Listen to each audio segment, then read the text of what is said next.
Buenos días, buenas tardes, buenas noches en cualquier parte del mundo que te encuentres. Esto es Rayuela Comunicaciones. Hoy nos encontramos con Pablo Vélez. Él es desde el Bufete de Lawyer y Abogados.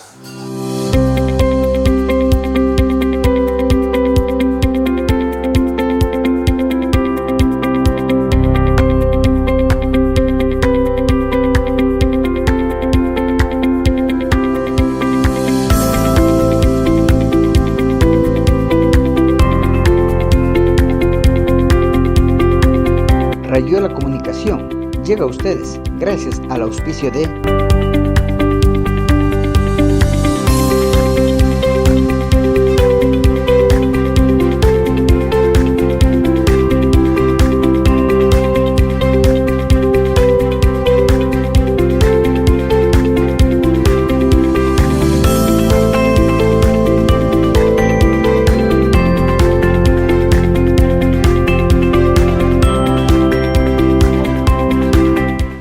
Hola Pablo, un gusto tenerte aquí en Rayuela Comunicaciones, a los tiempos verte.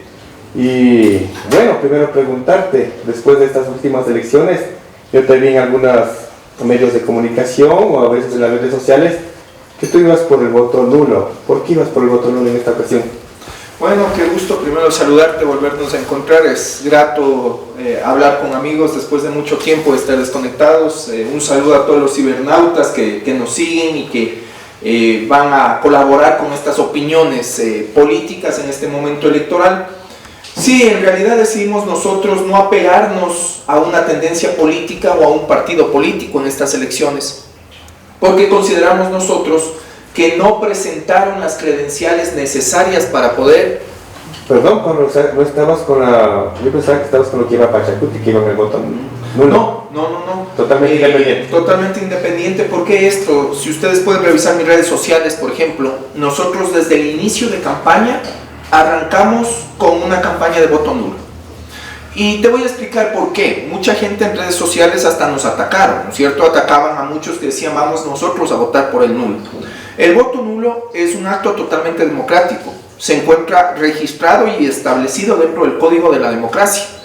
Y a diferencia del voto en blanco, que es aquel que tú la dejas la papeleta totalmente sin rayas, el voto en blanco se suma al ganador. Una vez que ya tenemos un ganador, se suma al ganador. Entonces, si el ganador ganó con 10 votos, pero hay 5 votos en blanco más, va a terminar diciendo ganó con 15 votos.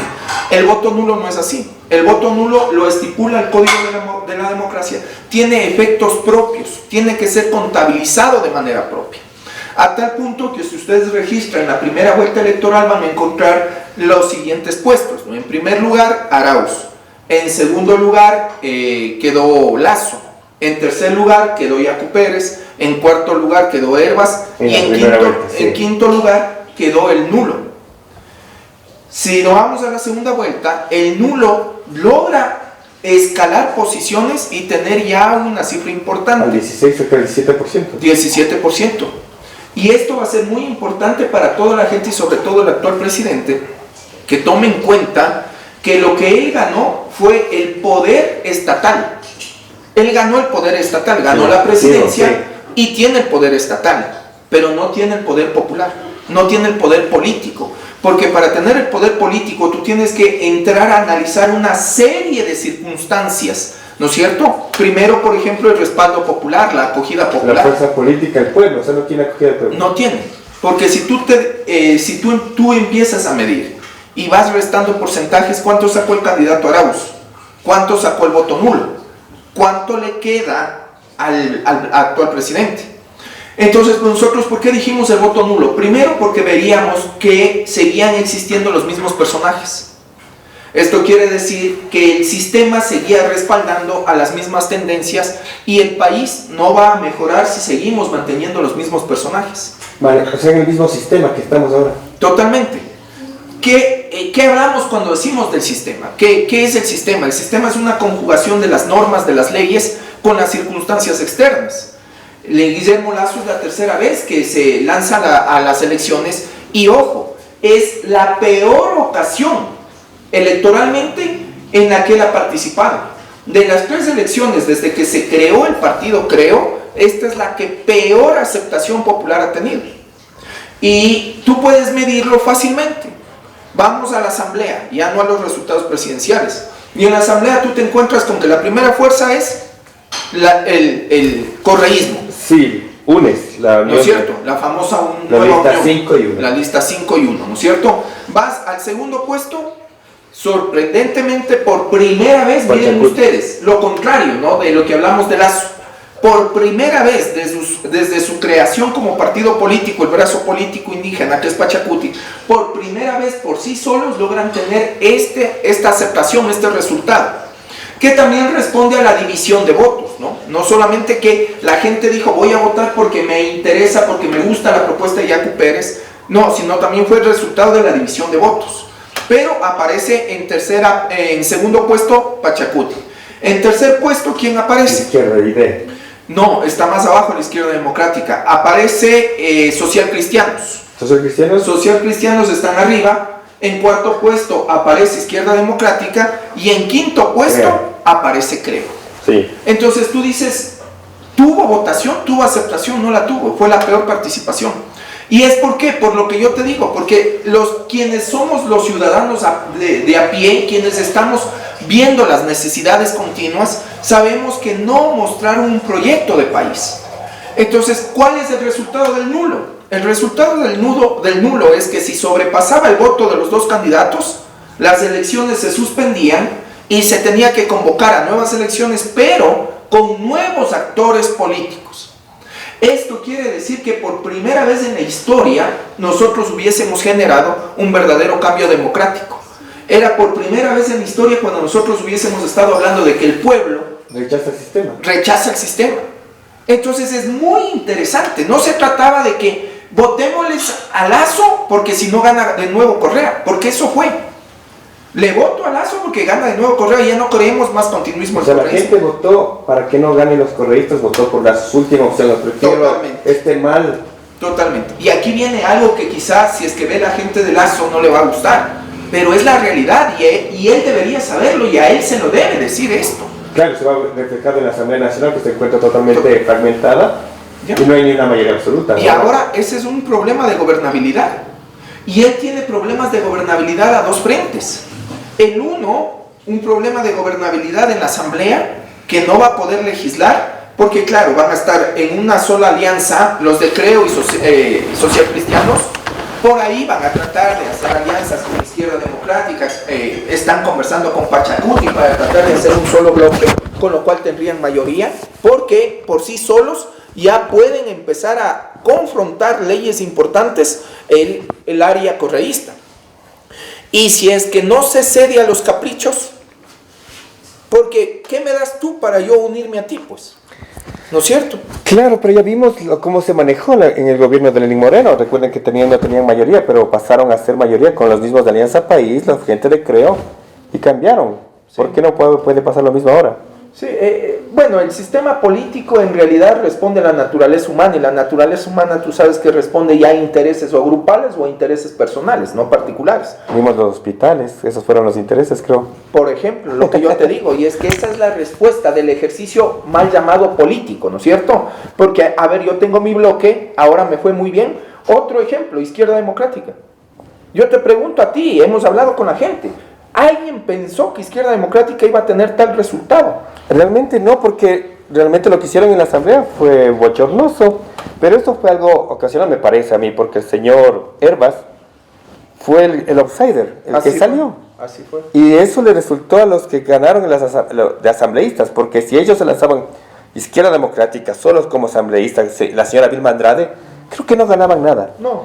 Fue el que les dio los votos, los puestos, fue el señor Herbas. Sí, en realidad, mira esto, lo que yo te decía, y la lectura que va más allá de quién ganó o quién perdió las elecciones, es analizar todos estos factores, todos estos grupos, ¿no es cierto?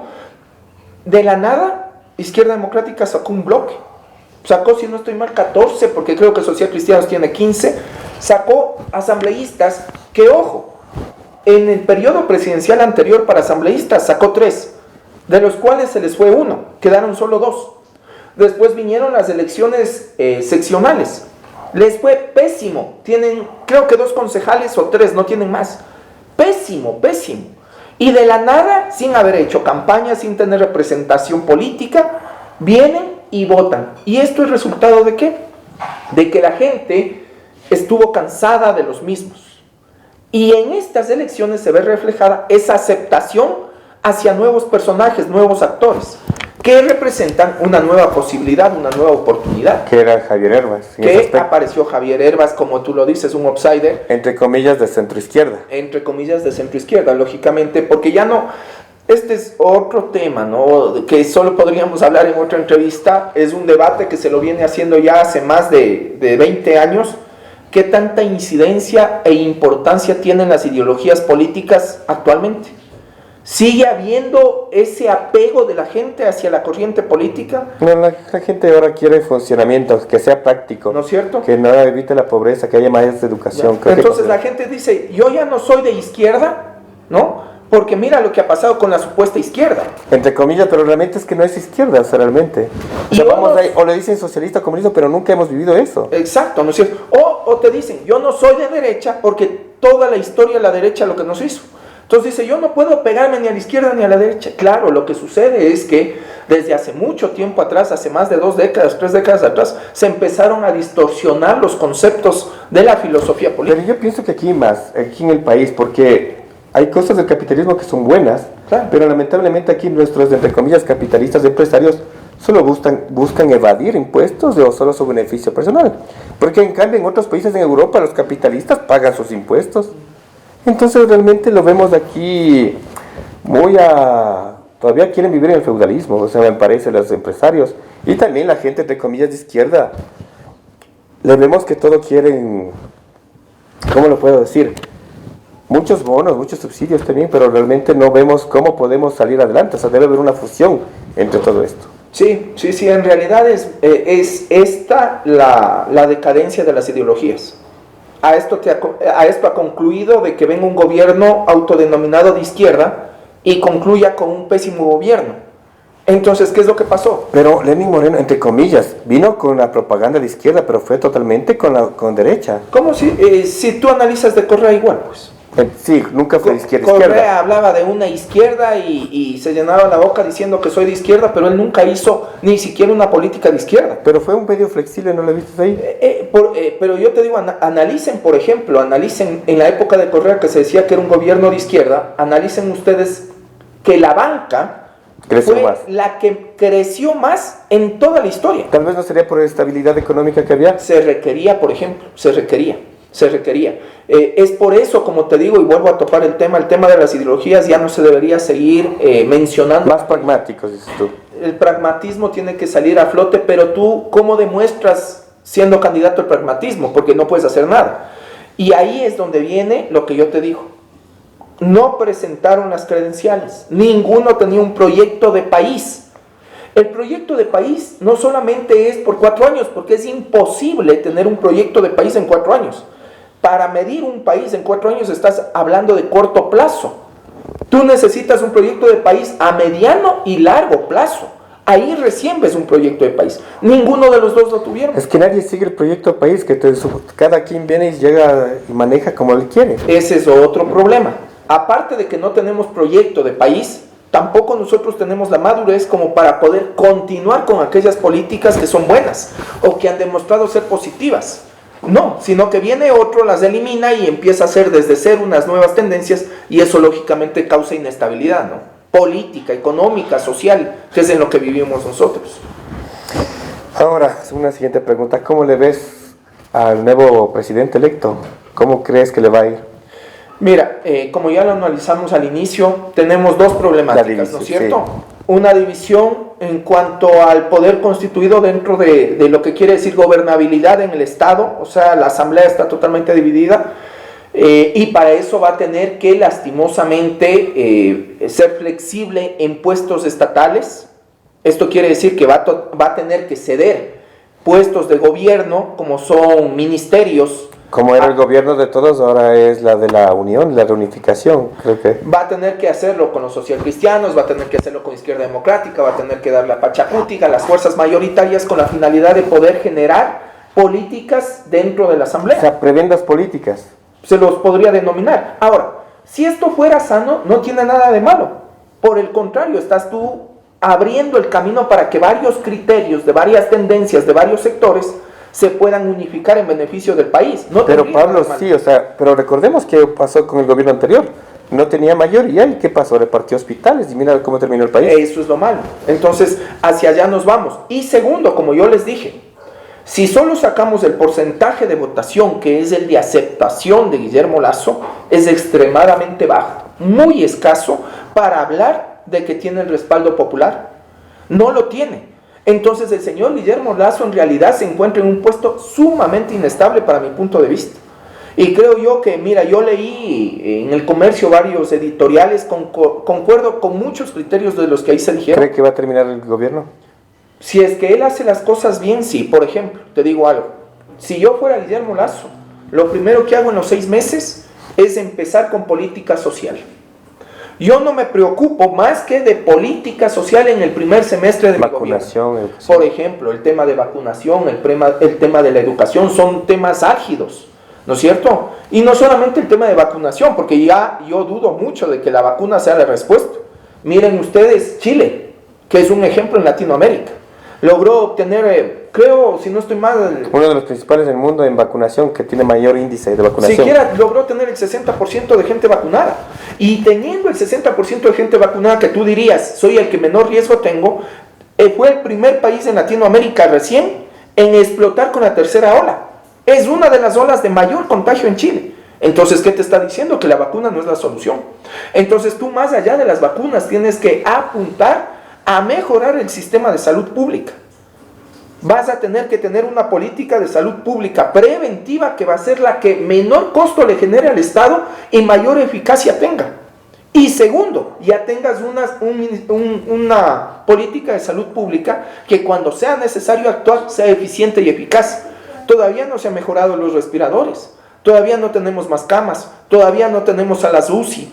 ¿Me entiendes? Entonces, eso de ahí que parecería ser simple, el tema de política social, es la que no se ha podido mejorar en siglos. Entonces, él tiene que empezar con el tema salud, tiene que empezar con el tema educación. Es imposible seguir manteniendo un examen inconstitucional. Porque por más que el CENESID te quiera decir a ti que es una prueba que permita que los mejores ingresen, es un examen que te está prohibiendo un derecho constitucional como es la educación. Y ahora vino Lasso. Y ahí viene lo que yo les digo, con tener mucho cuidado, ¿no es cierto? Ahí viene Lasso. ¿Y qué dijo? Yo, por ganar votos, les ofrezco quitar el CENESID. Ya sé. Y yo les pregunto, ¿el CENESID es el culpable? Si se necesita un organismo, entonces, ¿qué va a suceder? Quitará el CENESID y vendrá ¿cuál? Ya no será secretaría, ahora será, yo no sé, el instituto, ahora será el ministerio de la educación superior, ¿me entiendes? Pero ya dijo que la CENESID va a existir, solamente que ahora va a pasar directo a los estudiantes a las universidades que puedan administrar directamente los cupos. Pero es que te imaginas tú, por eso les digo, hay que tener mucho cuidado con esto, porque era lógicamente populista. Y cada vez que querían ganar votos empezaban a ofrecer lo que no pueden. No puedes quitar el CENESID, lo que tenías que hacer realmente es decir, voy a dar el libre ingreso a las universidades. El problema por el cual vino el examen que Correa lo puso no fue por mejorar la calidad de los estudiantes, fue porque no había cupos en las universidades, la demanda. Entonces, ¿qué se tenía que hacer? Se tenía que haber creado por lo menos 4 nuevas universidades, que pudo haberlo hecho, porque la Yachay costaba lo que 3 universidades pudieron haberse hecho. O ampliar o modificar las universidades actuales. Y tú no tienes, exacto, es que no tienes que hacer nuevas universidades, tienes que poner la universidad central en toda la sierra y la universidad estatal en toda la costa. Pero bueno, ahora ya ha pasado tanto tiempo que sí necesitamos 4 universidades más, por lo menos públicas, por lo mínimo. Lo que pasa es que debes crear infraestructura, porque si tú vas a crear nuevas universidades necesitas, ¿quién autoriza o quién da paso a las universidades? La asamblea. Pero aquí en Quito creo que, y Guayaquil creo que se hace falta, porque la única universidad pública... Pero como te digo, ¿para qué vas a crear? O sea, como institución jurídica una nueva universidad. Claro. Cuando puedes solamente crear la infraestructura y sea de la misma universidad central. Sí. ¿Me entiendes? Entonces, vamos a crear la universidad central. Pero lo que sea, necesitamos, sean sucursales, pero necesita totalmente el país. Por lo menos en Quito otra universidad central se necesita, en Guayaquil otra estatal se necesita, en Esmeraldas, en la Sierra Central, o sea, mínimo 4 universidades más se tienen que crear. Eso va a tener que generar en 6 meses. Entonces, imagínate tú, si es que él se preocupa por lo que yo ya estoy escuchando, que TC y Gamavisión debe regresar a la instancia privada y muy posiblemente bajo la incógnita de, como él dijo, ¿por qué la banca no puede comprar de nuevo medios de comunicación? Y ojo, eso no fue puesto por Correa y no fue generado en el Ecuador. Eso ya viene desde afuera, desde Europa, donde se les prohibió. En el nivel primer mundo existe eso, o sea, solamente aquí quieren ser los banqueros dueños de los medios de comunicación. Y si se preguntan fácilmente, y si el señor Lazo se vuelve a preguntar el por qué, y a pesar de que suena en contra de él totalmente, no es que esté totalmente en contra de él, sino en contra de la ilógica de lo que habla. Si me preguntan a mí por qué no se debe volver a comprar, recordemos lo que pasó en el 98, pues 99. Por eso no tiene que la banca volverse a involucrar en temas de empresa privada. Porque ¿qué pasó en el 98 y en el 99? Se les autorizó, se les permitió por medio de una ley, ¿no?, que ellos puedan invertir nuestro dinero en empresas y supuestamente quebraron sus empresas. ¿Y qué sucedió? Que ellos no perdieron. Los préstamos vinculados que eran los préstamos. Perdimos nosotros porque era nuestro dinero. Esa es la respuesta, porque la banca no tiene que volver. Si se empieza a preocupar por temas políticos y no sociales, la inestabilidad de él va a crecer en 6 meses. Eso yo te lo apuesto. Porque la gente está a la expectativa de qué se puede generar. Y no la gente, y se ha demostrado aquí que por lo menos el 70% de la gente no está con el presidente. Como usted dice, veremos en los próximos 6 meses todo lo que está ofreciendo y vamos a ver. Pablo, para culminar, ¿qué esperamos de Pablo aquí? Por cuestiones, sobre todo usted tuvo varias propuestas para ser candidato. Sí.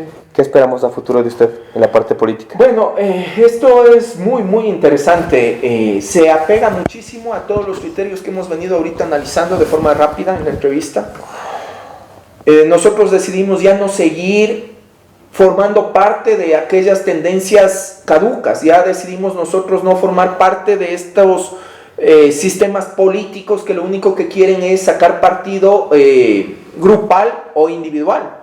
Decidimos nosotros volver a las calles a recorrer y recoger las necesidades para armar un nuevo proyecto político.